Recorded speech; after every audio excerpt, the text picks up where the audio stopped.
സാമ്പാർ കഷ്ണങ്ങളൊന്നും ഇല്ലാതെ ഈസി ആയിട്ടൊരു സാമ്പാർ തയ്യാറാക്കിയാലോ. അതിനായിട്ട് 1/2 കപ്പ് പരിപ്പ് നന്നായി കഴുകിയെടുക്കാം. 1/4 ടീസ്പൂൺ മഞ്ഞൾപ്പൊടി, ആവശ്യത്തിന് ഉപ്പ്, 1 ടീസ്പൂൺ വെളിച്ചെണ്ണ കൂടി ഒഴിച്ചിട്ട് നന്നായിട്ട് വേവിച്ചെടുക്കാം. വെളിച്ചെണ്ണ ഒഴിക്കുന്നത് പരിപ്പൊന്ന് നന്നായി വേഗം വെന്ത് കിട്ടാൻ വേണ്ടിയിട്ടാണ് കേട്ടോ. സാമ്പാറിന് വേണ്ട വെജിറ്റബിൾസ് നമുക്ക് റെഡിയാക്കി എടുക്കാം. ഒരു സവോള, ഒരു തക്കാളി, ഒരു പച്ചമുളകാണ് കേട്ടോ എടുത്തിട്ടുള്ളൂ. അപ്പോൾ എണ്ണ ചൂടായി വരുന്ന സമയത്ത് സവോളയും പച്ചമുളകും കൂടി നന്നായിട്ടൊന്ന് വഴറ്റി കൊടുക്കുക. ഒരുപാട് വരേണ്ട ആവശ്യമില്ല, ഒന്ന് ചൂടായി കിട്ടിയാൽ മതിയാവും.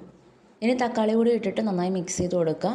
ഇനി നമുക്ക് സാമ്പാറിന് ആവശ്യമായിട്ടുള്ള പൊടികളൊക്കെ ഒന്ന് ചേർത്ത് കൊടുക്കാം. 1/4 ടീസ്പൂൺ മല്ലിപ്പൊടി, 1/4 ടീസ്പൂൺ മുളക് പൊടി, 1 ടീസ്പൂൺ സാമ്പാർ പൊടിയാണ് ആഡ് ചെയ്തിട്ടുള്ളത്. പൊടികളിലെ പച്ചക്കുത്ത് മാറുന്ന വരെ നന്നായി ഇളക്കി കൊടുത്ത ശേഷം നമ്മൾ വേവിച്ച് വെച്ചിട്ടുള്ള പരിപ്പ് ഇതിലോട്ട് ആഡ് ചെയ്യാവുന്നതാണ്. ആവശ്യത്തിനുള്ള വെള്ളവും കൂടി ചേർത്തിട്ട് ഒന്ന് വേവിച്ചെടുക്കുക എല്ലാം കൂടി. അപ്പോൾ സാമ്പാർ നന്നായി തിളച്ച് വന്നിട്ടുണ്ട്. ഇത്രയേ ഉള്ളൂ. നമ്മുടെ സാമ്പാറിന് ആവശ്യത്തിന് ഉപ്പും കൂടി നോക്കിയിട്ട് നമുക്കൊന്ന് താളിച്ചു കൊടുക്കാം. അതിനായിട്ട് ചൂടായ എണ്ണയിൽ 1/4 ടീസ്പൂൺ കടുക്, 1/4 ടീസ്പൂൺ ഉലുവ, കറിവേപ്പില ഇട്ടിട്ട് താളിച്ചൊഴിക്കാവുന്നതാണ്. ഇത്രയേ ഉള്ളൂ. എല്ലാവരും ഒന്ന് ട്രൈ ചെയ്ത് നോക്കണേ.